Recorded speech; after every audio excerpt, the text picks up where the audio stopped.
A primeira coisa que me chama a atenção uma fotografia de um lote de vacas é: o que elas estão fazendo? Elas estão em pé ou deitadas? Se eu vejo vacas deitadas e vacas em pé ao mesmo tempo, o que elas estão fazendo? Existem 5 coisas que me chamam a atenção e elas estão intimamente relacionadas com o bem-estar. Eu não quero ver vacas muito magras, eu não quero ver vacas gordas, eu não quero ver vacas mancas, eu não quero ver vacas sujas e eu gostaria de ver sim algum percentual de vacas mais velhas. Isso vai me dizer muito sobre o bem-estar dessas vacas. Boa. A sucessão na fazenda leiteira, ela saiu do inferno. Muitos produtores de leite hoje, em meia idade, eles cresceram ouvindo o pai dizer que produzir leite era escravidão. Eu era um desses. De maneira nenhuma a gente conseguia ver no supermercado pessoas lendo rótulo. A quantidade de pessoas que nós encontramos no mercado, de qualquer supermercado, que estão lendo o rótulo dos alimentos hoje, ela é completamente diferente. O técnico precisa estar atento ao mercado, ele precisa estar atento a essa pessoa que define quanto de lácteos o Brasil vai precisar produzir. O Mais Rumen Podcast só é possível através do apoio de empresas inovadoras e que apoiam a educação continuada na bovinocultura brasileira. Zimprova, inovação que gera resultados. Adceu, produtora do Smart Amine M, a referência global em metionina protegida para ruminantes há mais de 30 anos. Tecnologia de alta performance em saúde animal. Vaccinova, cuidar de vidas, alimentar o mundo. Novonesis, transformando o mundo através da biologia. Tortuga, há 70 anos liderando o avanço no campo. PPG-VET, o maior programa de pós-graduação em bovinos do Brasil. Levucel SC da Lallemand é a levedura viva para ruminantes com mais publicações científicas no mundo. Participe do Simpósio Brasil-Sul de Bovinocultura de Leite e conecte-se ao conhecimento que impulsiona o setor leiteiro. 59ª reunião da Sociedade Brasileira de Zootecnia, de 27 a 31 de julho, na UFLA em Lavras. Inscreva-se, sbz.org.br. No episódio de hoje vamos receber nada mais, nada menos que o professor Marcelo Cecim. Ele que é sócio e mentor da Calmed, uma das maiores empresas da América Latina em monitoramento animal, e hoje vai trazer um pouquinho da sua bagagem, da sua experiência, para compartilhar com você, nosso ouvinte, sobre comportamento animal. Será que tem como nós saber se a vaca está com dor, está com calor, está desconfortável? É isso que nós vamos aprender hoje. Marcelo, seja muito bem-vindo. Muito obrigado, muito legal estar aqui mais uma vez no Mais Rumen Podcast. Falando pela grande paixão, né? Falando de vaca leiteira. Boa. Para nós iniciar, Marcelo, já quero trazer aqui um tema que eu sei que você vem fomentando o Brasil afora, é um dos maiores especialistas, inclusive, o Marcelo é coordenador da pós-graduação de comportamento e bem-estar da PPG-VET. Queria que você comentasse de onde surgiu a ideia, de onde surgiu a metodologia do Traduzindo Vacas. Na verdade, assim, Rafa, eu cresci, de certa forma, trabalhando com comportamento, né? Eu faço adestramento de cães desde a infância, desde os 9, 10 anos, comecei a trabalhar, acompanhar adestradores, ajudar. Com 13 anos eu tinha um canil, preparava cães para exposição. Então, quando se cresce com isso, tu torna muito observador em relação ao comportamento, né? Esse foi, inclusive, uma das razões para eu escolher fazer a faculdade de veterinária. E trabalhar com vaca leiteira foi algo que apareceu depois, né? Mas eu continuei dando importância para comportamento, acabei fazendo um mestrado em etologia e essas habilidades que eu desenvolvi ainda na adolescência, né, de observação, de saber escolher um filhote dentro de uma ninhada, reconhecer a personalidade, da mesma forma que a gente reconhece a personalidade de bezerras hoje, isso vem lá de trás. Marcelo, em relação... Então, acho que isso aqui é uma curiosidade de todo mundo, né? Todo mundo quer saber como que eu vou identificar quando o animal está com calor, quando o animal está com dor, quando o animal está desconfortável em um ambiente ou com um manejo, né? Muitas vezes a gente percebe isso na rotina. E uma das das propostas do Mais Uma em Podcast é trazer conteúdo que os alunos, os ouvintes, as pessoas que estão nos acompanhando possam aplicar e praticar no dia a dia. Então eu queria que você trouxesse um pouquinho, se é possível nós identificar quando a vaca está com dor, está com calor, ou enfim, outros comportamentos que é comum da nossa rotina? É sim. Da mesma forma que em outros animais. Mas existe um ponto, né? Lembra que a vaca, na natureza, ele é um animal presa, né? E todos os animais presos, eles têm essa estratégia de sobrevivência de esconder sentimentos ruins, principalmente de esconder a dor. E vacas são verdadeiras artistas em escolher a dor. Mas se tu lembrares que existe o ditado, né? Os olhos são a janela da alma, os animais também mostram isso. A maneira com que eles olham, a sua postura corporal, a sua reação em relação aos outros animais. E o que chama atenção são, quando eu estou observando, por exemplo, um animal com dor, ou estou procurando um animal com dor, essencialmente ela vai estar em pé e diferente das outras vacas. Né? Aquela coisa lembra que bovinos são animais de rebanho, animais gregários, né? São Maria vai com as outras, né? Quando uma faz alguma coisa, todas querem fazer. Boa. Essa vaca que não está se sentindo bem, ela vai estar agindo de uma maneira diferente. Se ela vai estar ansiosa, com medo, ou com dor, ou com fome, aí vai mudar o comportamento. Mas, essencialmente, ela vai estar diferente das outras. Boa. Marcelo, tendo em vista que eu sou um profissional, um médico veterinário, um zootecnista, um engenheiro agrônomo que presto consultoria em fazendas. Se eu estiver cruzando, né, dentro de uma fazenda, quais comportamentos assim eu posso estar observando de antemão, assim, antes de começar a conversar até com os proprietários da fazenda, que são importantes e são relevantes muitas vezes para um diagnóstico, para uma consultoria, para uma tomada de decisão sobre ambiente, sobre manejo e assim por diante? Perfeito, vamos lá. A primeira coisa que me chama atenção numa fotografia de um lote de vacas o que elas estão fazendo? Elas estão em pé ou deitadas? Boa. A gente entende que uma vaca tem que passar 14 horas por dia deitada.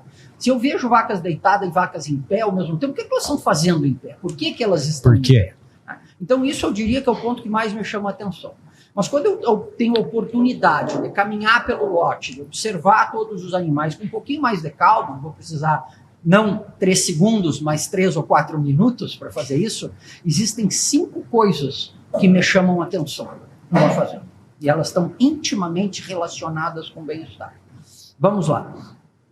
Quando eu observo um lote de vacas, então, em lactação, eu não quero ver vacas muito magras, escolhe 2, por exemplo, e quando eu digo eu não quero ver, é óbvio que tu sempre vai ter uma vaca que ficou doente, que teve um problema. Então, 95%. Mais que 5% sempre é um problema, né?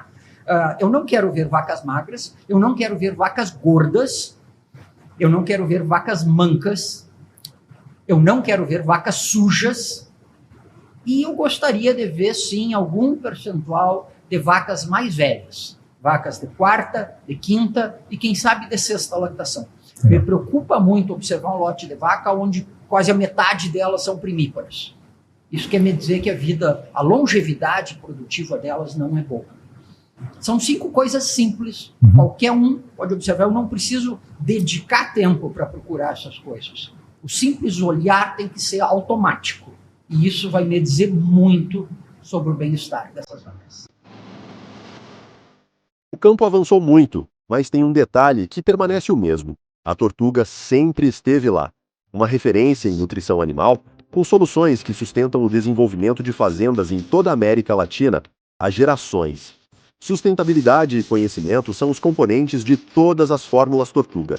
É por isso que onde você encontra qualidade, tecnologia e produtividade, lá está a Tortuga. Acesse dsm.com/tortuga para saber mais. Boa. Marcelo, dentro das propriedades rurais, a gente tem vários gargalos. E eu queria trazer aqui um deles, e eu acredito que você vem trabalhando fortemente dentro da Calmed com esse assunto, que é a sucessão familiar, né? Como nós, técnicos, nós produtores, podemos trabalhar de uma forma inteligente, intencional, para que cada vez mais os nossos filhos, né, ou as pessoas que dessa nova geração se mantenham dentro da propriedade, queiram trabalhar com vaca, né? A tecnologia, por exemplo, é uma solução inteligente para isso? Sem dúvida nenhuma. A tecnologia é uma solução muito inteligente.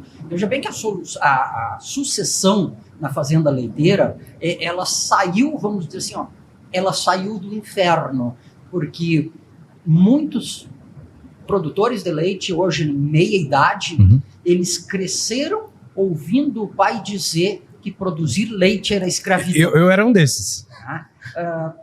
Mais tarde eles não queriam, eles queriam ir para a cidade, queriam fazer outra coisa, e o pai se revoltava porque não vai assumir a fazenda. A vida inteira eles ouviram que isso é escravidão. Felizmente essa época passou. Eu acho que ela já está começando a ficar para trás. A lucratividade da produção leiteira, quando bem conduzida, é indiscutível, né? Principalmente quando a gente está falando em propriedades menores. Existe a necessidade da propriedade pequena, do pequeno proprietário se transformar em um grande produtor. Então eu preciso colocar escala, mais animais, mas não necessariamente mais animais, mais leites, né? Mais leite no mesmo espaço. Então quando eu aumento escala, eu preciso fazer isso sem aumentar trabalho braçal. A mão de obra contratada está cada vez mais difícil, existe aquele trabalho diário florido da ordenha, isso vem sendo substituído com a possibilidade, né, da ordenha automatizada. Hoje, dependendo da situação do dólar e dos financiamentos disponíveis aí, o custo da mensalidade de um robô ele não fica muito acima do que um casal de funcionários, né, com todas as leis trabalhistas consideradas. Então eu preciso entender que a tecnologia é uma grande ferramenta para eu atrair essa nova geração, para eu diminuir o trabalho braçal e eu aumentar a escala. E aí a gente começa a falar em tecnologia, por exemplo, de monitoramento. A tecnologia de monitoramento ela compra tempo, tanto para o produtor quanto para o técnico, porque eu continuo olhando e observando as minhas vacas de longe. Né? Então eu vou lá estar com as vacas quando isso é realmente necessário e por um tempo muito menor. Então eu não tenho dúvida nenhuma que a tecnificação ela veio para ajudar, ela veio para diminuir o trabalho braçal e comprar tempo e qualidade de vida para quem trabalha no leite. Marcelo, tem um dado que esses dias veio a público sobre a quantidade de propriedades que vem deixando a atividade nos últimos anos, né? Se nós pegar um dado do Rio Grande do Sul, nos últimos 5, 7 anos, mais de 50% das propriedades deixaram a atividade. Então, mais da metade das propriedades do Rio Grande do Sul, nos últimos 5, 7 anos, saíram da atividade, né? O que fazer? O que o produtor... Agora, saindo um pouco do tema de comportamento, mas quais ferramentas, assim, que... A gente falou em tecnologia, monitoramento, mas quais ferramentas são necessárias ou podem ser levadas em consideração para a gente estar levando para dentro da propriedade, para a gente estar inserindo no nosso dia a dia e fazendo com que a propriedade tenha mais resultado e permaneça na atividade? Vamos lá. Em primeiro lugar, deixa eu pegar no que tu disseste, né, em relação a mais de 50% das propriedades fecharem. É importante dizer, porque quem ouve isso diz, o leite vai terminar. De maneira nenhuma. Durante esse período, a produção de leite do Rio Grande do Sul aumentou. Tá? As vacas trocaram de endereço. A gente não tem aquela realidade da Europa e de outros países, a Europa por questões ambientais, os Estados Unidos por questão econômica, onde eu vejo muita vaca leiteira nos frigoríficos. Isso nunca foi uma realidade do Rio Grande do Sul. As fazendas elas deixaram de produzir, desistiram da atividade, essencialmente por 3 motivos. Área pequena, incapacidade de produzir comida e aumentar a escala. Veja que a escala é, sem dúvida nenhuma, o principal ponto na lucratividade da produção leiteira. Falta de sucessão, os filhos já trabalhavam, o proprietário está velho, a produção do Rio Grande do Sul ela é essencialmente familiar. E terceiro, falta de gestão e administração da propriedade. O leite sempre foi muito fácil, sempre foi muito dinheiro, sempre deu. Tinha muita margem, né? Que dava uma margem boa, dava para educar os filhos, mandar eles para a cidade, e de um tempo para cá isso não dá mais. As margens estão apertadas e exige um profissionalismo. Então esses, eu diria, são os principais motivos porque que tantas fazendas fecharam no Rio Grande do Sul. Mas eu não vejo isso como uma coisa ruim, porque a produção de leite no estado aumentou e melhorou. E a gente vem observando o volume de leite produzido por vaca ano também, né, no Brasil também, e por regiões. Algumas regiões aumentou assim expressivamente o número de litros de leite por vaca ordenhada ano, né? Então isso traz toda essa contextualização, né, Marcelo, sobre a eficiência e sobre alguns pontos em comum entre propriedades que estão crescendo e que vão permanecer na propriedade. O Marcelo trouxe, numa outra conversa anteriormente com a gente, um tema que eu gosto muito de falar, e nem está no nosso escopo aqui, mas eu vou tomar a liberdade para a gente falar, que é quem tem o dinheiro... Não, quem tem o cheque é o que manda no jogo. Isso, quando a gente tocou nesse assunto, nós estávamos falando sobre bem-estar, sobre novas legislações, né? Sobre certificações. E eu queria que a gente puxasse esse gancho, Marcelo, para a gente trazer um pouquinho do que tem de mais novo hoje dentro do bem-estar, para onde que nós estamos indo, para onde o mundo está indo, né? Em relação a esse novo jeito de produzir alimento, principalmente proteína animal, e o que um técnico, um médico veterinário, um zootecnista, um produtor, né, precisa estar atento e precisa estar olhando quando o assunto é bem-estar. Vamos lá. A frase que eu costumo usar é: quem paga o boleto manda. Boa. Quem é que paga o boleto hoje? É o consumidor. Lembra que não faz muito tempo, 30 anos talvez, isso é pouco tempo na história, o que acontecia? O produtor recolhia o leite, tirava o leite da vaca, embalava para a indústria colocava no mercado, e o consumidor ele precisava comprar aquilo porque não tinha outra escolha. Tá? Eu lembro que não faz muito tempo, quando eu não preciso ir tão longe, quando eu era pequeno, né? Mas a minha mãe não tinha uma outra opção para comprar uma bebida matinal, se fosse no mercado, numa mercearia naquela época, ou era leite ou era refrigerante. Não existia outra opção, né? E existia aquela ligação, ninguém questionava que o leite era a melhor coisa como bebida matinal. Hoje muita coisa mudou, esse consumidor ele está cada vez mais atento, existem muitas opções não lácteas, né, para substituir os lácteos, né, vamos pegar como bebida matinal. E esse consumidor ele faz uma coisa, dizer uma coisa que todo mundo vai se dar conta, né, que não se fazia.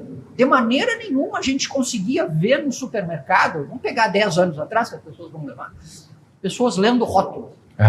A quantidade de pessoas que nós encontramos no mercado, em qualquer supermercado, que estão lendo o rótulo dos alimentos hoje, ela é completamente diferente. Os rótulos de 20 anos atrás... Virou até uma estratégia hoje de comercialização o rótulo, né? Nossa senhora, as empresas estão focando muito. E o que essas pessoas buscam? Elas buscam uma composição mais saudável e cada vez mais uma produção mais ética. E essa expectativa de uma produção ética, ela está impactando em como esses animais devem ser criados.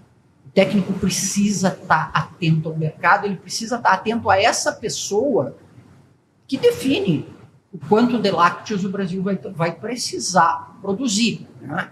E eu estou vendo muita mudança, né, direto no consumidor, mas mudanças na visão do consumidor que estão se transformando em lei. Tá? Eu vou te dar um exemplo que está sendo discutido no Brasil: a presença de um assistente de bem-estar animal em todo caminhão boiadeiro de viagem longa. Quem é essa pessoa? O que essa pessoa tem que fazer? Quem vai treinar essa pessoa? Nós não temos técnicos preparados e certificados para treinar. O que faz um assistente de bem-estar animal que tem que viajar junto com o motorista? Se a viagem é longa, tem que ser outra pessoa, ele pode ser um motorista também. Então, nós precisamos ter uma capacitação dessas pessoas que trabalham diretamente com os animais e nós não temos técnicos preparados para isso. Eu vejo isso como uma oportunidade de mercado para quem está começando a trabalhar. Como é que eu vou treinar isso? Como é que eu vou fiscalizar? Como é que esse processo vai ser auditado? E uma oportunidade tremenda, né, para uma empresa, por exemplo, nós comentamos isso ontem, né? Todos os caminhões boiadeiros de determinado frigorífico vão ter uma câmera filmando os animais durante a viagem. Nós vamos mostrar isso aí. A pessoa, esse compromisso das empresas, eu venho dizendo isso para o leite, né? Em qualquer fornecedor de leite, aonde for reconhecido, for denunciado, for julgado, e o sujeito sim foi considerado que está abusando animais ou maltratando animais, é necessário existir o compromisso da indústria, nós nunca mais vamos comprar. Exato. E ele acaba sendo excluído do mercado pela impossibilidade de poder vender. O que o professor recomendaria, professor, já que a gente trouxe algumas situações, uma das oportunidades que tem dentro do mercado para o profissional que está formado, profissional que está atuando hoje, o que o professor recomendaria para um profissional que está entrando hoje no mercado de trabalho e que pretende trabalhar com comportamento, né? Quais seriam, assim, as áreas, quais seriam os principais desafios que ele pode estar encontrando e como conseguir absorver conteúdo sobre comportamento e aplicar dentro do laticínio, dentro da consultoria, dentro do trabalho onde ele está inserido. Vamos lá. Deixa eu mencionar, então, 2 soft skills, 2 habilidades que as universidades não ensinam, tá? E a necessidade dessas habilidades, ela se torna maior ainda pelo fato eu tenho quase 30 anos de docência no Brasil, né?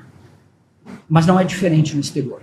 O nosso ensino universitário, a nossa formação de técnicos hoje, ela é muito compartimentalizada, sabe? Essa especialização, ela quase forma profissionais, eu gosto de fazer essa brincadeira, que acreditam que existe um lote de úteros andando na pastagem esperando para ficar prenho. E o profissional precisa entender que em volta desses úteros existe uma vaca. Exato. Em volta delas existem outras vacas, existem equipamentos, existem insumos, existem instalações e, acima de tudo, existem pessoas. Tá? Eu preciso desenvolver, e aí vem o primeiro soft skill, eu preciso desenvolver intimidade com o animal, com a espécie que eu vou trabalhar. Eu não preciso parar para olhar uma vaca e entender se ela está bem ou não. E isso quase tem que ser uma atitude reflexa, sabe? Isso não é instinto, isso é algo que a gente aprende, sabe? O que é uma vaca contente, o que é uma vaca que está enfrentando desafios. Porque é muito fácil reconhecer uma vaca doente. Qualquer veterinário faz isso. Difícil é reconhecer uma vaca que não está bem. Então, esse é o primeiro, intimidade com a espécie que eu vou trabalhar. E vale para qualquer espécie. Tá? Se eu não vou ser um veterinário, um profissional de vidrinho, que eu vou trabalhar exclusivamente dentro de um laboratório, se eu vou trabalhar com qualidade de produto, eu já vou ver no produto, no leite, na carcaça, consequências da vida, mostrar, por exemplo, da vida do animal quando estava vivo. Mas eu preciso ter intimidade com o animal. E eu preciso desenvolver o que eu diria que é o principal dos soft skills, o que eu vejo as gerações hoje perdendo: comunicação. Eu preciso saber falar, eu preciso transformar um conteúdo técnico, um diagnóstico comportamental, muitas vezes psiquiátrico, que eu estou reconhecendo nos animais dessa fazenda, e eu preciso explicar de uma maneira simples, plausível e ser entendida por quem está na fazenda, porque é quem vai fazer a diferença. Tá? A gente bota muita importância na mensagem e na retidão técnica da mensagem e esquece que isso não é importante. O importante é chegar alguma coisa do outro lado que fique. Então, comunicação. Intimidade com o teu animal, capacidade de comunicação com as pessoas que trabalham com ele. Presente globalmente, a Vaccinova é uma empresa de saúde animal que transforma a ciência em soluções tecnológicas através de vacinas e medicamentos de alta performance.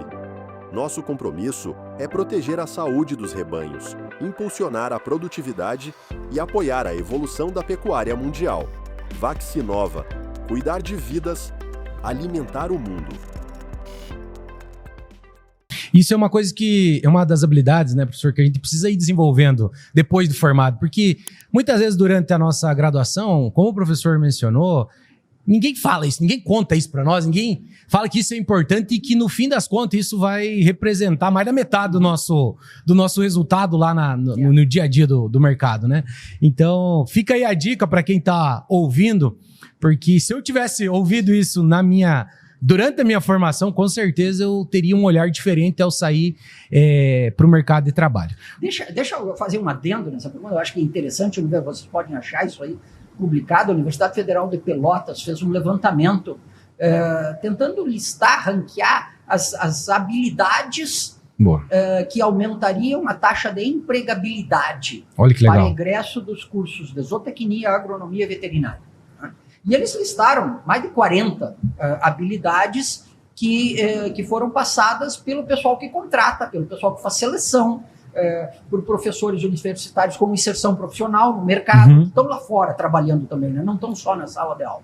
E aí, quando tu divide essas habilidades em grupos, 66% da tua empregabilidade ela está alicerçada em habilidades que não têm um diploma, em soft skill, que eu não tenho um certificado.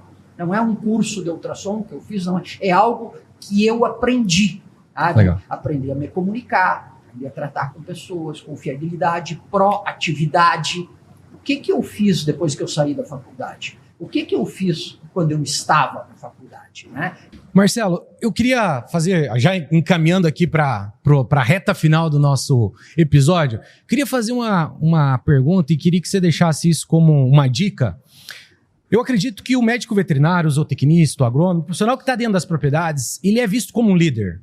Né? E ele precisa estar levando estratégia, ele precisa estar levando informação, ele precisa estar levando algumas novidades, algumas tendências, mas também precisa estar trabalhando diariamente no treinamento das pessoas, no desenvolvimento das pessoas. Eu gostei muito quando você falou sobre o olhar da comunicação e de pessoas. Mas assim, o que seria importante nós, como técnico, levar via treinamento para desenvolver, por exemplo, o cara que toca as vacas e leva para a ordenha, o cara que faz a ordenha, o cara que faz o trato, o cara que faz um protocolo de ATF lá dentro da fazenda, que está todo dia mexendo com a vaca, está todo dia manejando, está todo dia executando alguma atividade. Quais treinamentos ou quais tipos de habilidades a gente poderia levar para desenvolver esse olhar sobre, cara, será que essa vaca está confortável nesse manejo que você está fazendo? Será que esse tipo de manejo que você está aplicando está trazendo conforto, está trazendo resultado? Porque no fim das contas, comportamento, conforto, bem-estar está ligado com o financeiro, está ligado com o resultado, né? O que a gente pode deixar aqui para a audiência, são médicos veterinários, são zootecnistas, agrônomos, enfim, para eles poderem aplicar no dia a dia, levar para os treinamentos deles? A primeira coisa que eu me pergunto, quando eu enfrento, eu já fiz muita consultoria, hoje eu não atendo mais fazendas individuais, a pergunta é, o que o funcionário ganha mudando? Aí, O que ele vai ganhar? Boa. Porque eu preciso mostrar para ele, olha, tu não vai ter menos trabalho. Tu vai ter um pouquinho mais de trabalho visual, mas vai ter poupar trabalho braçal lá adiante. Exato. E isso vai ser bom para ti, porque inclusive tu vai ganhar mais. Então, discutir um sistema com chefia da fazenda, claro, proprietários, aonde eu possa passar a ter uma premiação por mérito. Isso é legal. Nunca por percentagem. Nunca acreditei, fulano ganha uma percentagem. Menino, se tu tem 10% de redução na tua produção de leite, ou na tua lucratividade, produziu o mesmo leite, mas lucratividade caiu, porque furou um silo, estragou, aumentou o custo. Isso não muda muito para o sujeito que ganha uma percentagem sobre o leite vendido. Aliás, não muda nada. Então, eu preciso ter alguma forma de remuneração por mérito. Vou te dar um exemplo prático, que seja... Nós vamos avaliar score de higiene das vacas uma vez por mês. Legal. E isso vai ser um dos índices do ponto. Tá? Conheço muita fazenda que dentro do bezerreiro o pessoal é premiado, é remunerado por eficiência de colostragem. Você colhe sangue e você mede transferência de imunidade passiva. Sabe, é uma métrica que não tá bom. Vamos olhar isso aí. Tá? Vamos ter um programa onde eu vou trabalhar com redução de CCS. Vamos ter lotes, né, faixas de redução, e de certa forma, à medida que o laticínio paga mais, um pouco disso tem que respingar na mão do funcionário, sabe? Porque esse tipo de valorização de pessoas que te fideliza colaboradores. Então, esse é o primeiro ponto. E eu começo esse discurso. Todo mundo gosta de ouvir, se tu aprender isso, tu vai ganhar mais. Esse é o primeiro, né? A gente trabalha para ganhar dinheiro, né? Ninguém é relógio eletrônico, trabalha de graça. E aí, nesse ponto, ouvir deles, não chegar. O técnico jovem, ele tem muito dessa mania de chegar com a solução, chegar com a técnica, chegar com o mecanismo biológico, tá? Que está aumentando a CCS. Pergunta o que o pessoal acha. Pergunta quais são as dificuldades. Pergunta se ele reconhece que uma vaca com CCS alta, ela é mais difícil de ordenhar. Ela é mais dureira, sabe? Ela coiceia o conjunto às vezes. Eu aprendi muita coisa com o pessoal da fazenda.